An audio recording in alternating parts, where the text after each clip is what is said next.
제목 광복 직후 아무도 모르는 3일간의 이야기 역사의 빈칸을 채우기 오프닝 여러분 8월 15일 광복절이죠. 라디오에서 흘러나온 일왕의 항복선언 거리로 쏟아져 나온 사람들 태극기 눈물 만세.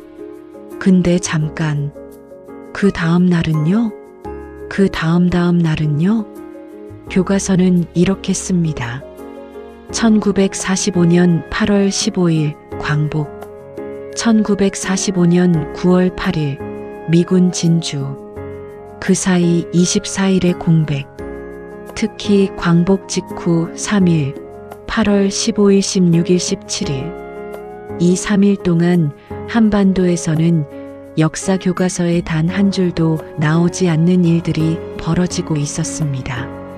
누가 이 땅을 실제로 통치했는지, 독립의 환호성 뒤에서 무슨 협상이 오갔는지, 그리고 오늘 가장 충격적인 반전 일본이 조선인에게 먼저 권력을 넘기려 했다는 사실.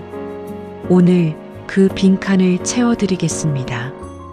본문일 해방됐는데 총독부 깃발이 그대로였다. 8월 15일 정오 라디오 종료 경성거리는 순식간에 축제가 됩니다. 그런데 조선 총독부 건물을 봐주세요. 깃발이 내려오지 않았습니다. 일장기가 그대로 걸려 있었어요. 왜냐고요? 총독부는 패전을 예상하고 있었습니다. 이미 며칠 전부터 그래서 치밀한 준비를 하고 있었는데 8월 15일 오전 총독 아베 노부유키는 조선인 사회 지도자를 비밀리에 호출합니다. 바로 여운형. 그리고 이렇게 말하죠. 조선의 치안을 당신들에게 넘기겠소. 광복은 선물이 아니었다. 일본이 먼저 손을 내밀었다. 여러분이 알고 있는 광복은 어떤 이미지인가요? 36년 식민 지배 끝에 빼앗겼던 나라를 되찾은 것. 맞습니다. 하지만 일본이 패전 처리를 위해 스스로 권력을 이양하려 했다는 사실, 그리고 그 대상이 공식 임시정부가 아닌 국내 인사 여운형이었다는 사실은 많은 분들이 모르십니다.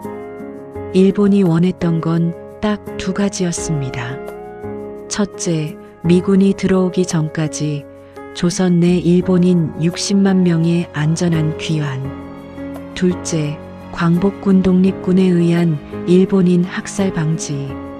총독부 입장에서는 어차피 내줄 권력 그냥 불바다가 되기 전에 가장 온건한 인물에게 넘기는 게 낫다고 판단한 겁니다.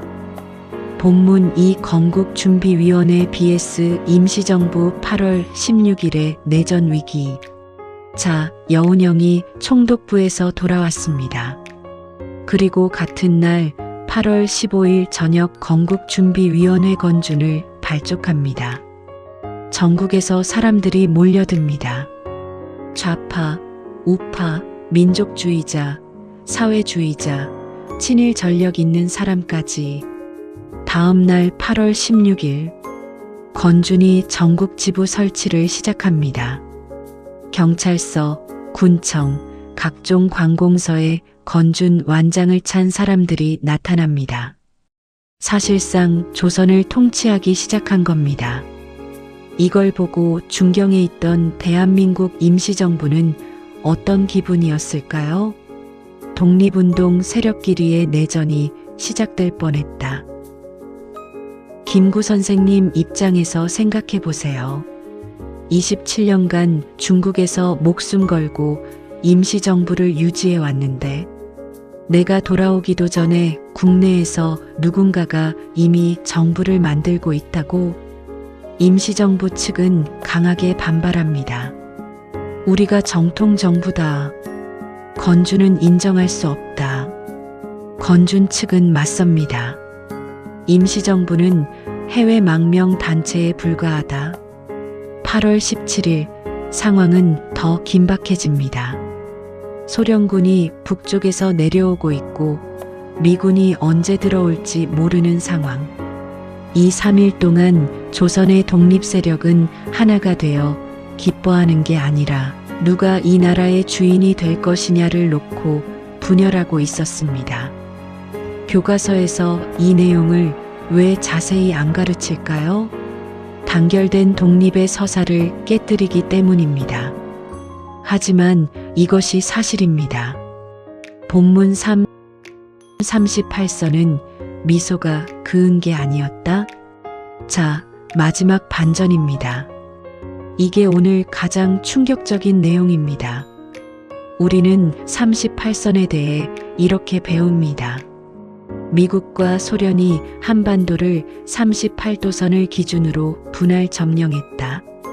근데 그 38도선, 누가 처음 제안했는지 아세요? 38선을 먼저 제안한 건 소련이 아니었다. 1945년 8월 10일 11일 새벽 미국 국무-육군-해군 합동위원회 회의실. 소련군이 이미 만주에서 한반도 북쪽으로 밀고 내려오고 있습니다. 미군은 오키나와에 있어요. 한반도까지 오려면 3주가 걸립니다. 미국 실무자들이 지도를 펼쳐놓고 말합니다. 어디서 소련을 막을까? 딘 러스크 대령 훗날 케네디 정부 국무장관이 되는 그 사람, 이 30분 만에 38도선을 그어버립니다. 이유는 단 하나. 서울이 38선 이남에 포함되어야 한다. 소련은 수락했습니다. 왜냐고요? 당시 소련은 이미 한반도 북쪽 대부분을 장악하고 있었거든요. 38선 제안이 오히려 소련에게 유리한 조건이었습니다.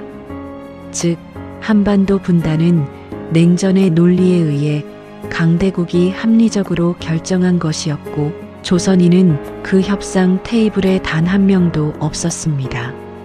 광복 후 3일 나라는 되찾았지만 나라의 운명을 결정하는 자리에 우리는 없었습니다.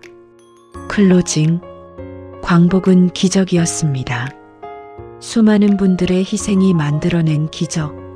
하지만 역사를 온전히 기억한다는 것은 환호의 순간만이 아니라 그 이면의 혼란과 분열과 상실까지 직시하는 것입니다. 광복 직후 3일, 일본의 권력 이양 협상, 독립 세력의 분열, 강대국이 30분 만에 그어버린 선. 이 빈칸들을 기억할 때 우리는 비로소 역사에서 진짜 교훈을 얻을 수 있습니다. 오늘 영상이 도움이 되셨다면 구독과 좋아요, 그리고 주변 분들께 공유해 주세요. 아는 사람이 별로 없는 역사, 우리가 먼저 알고 전합시다. 다음 영상에서는 미군이 들어온 날 조선인들이 환영했을까, 저항했을까를 다루겠습니다. 그것도 교과서에 없는 이야기입니다. 감사합니다.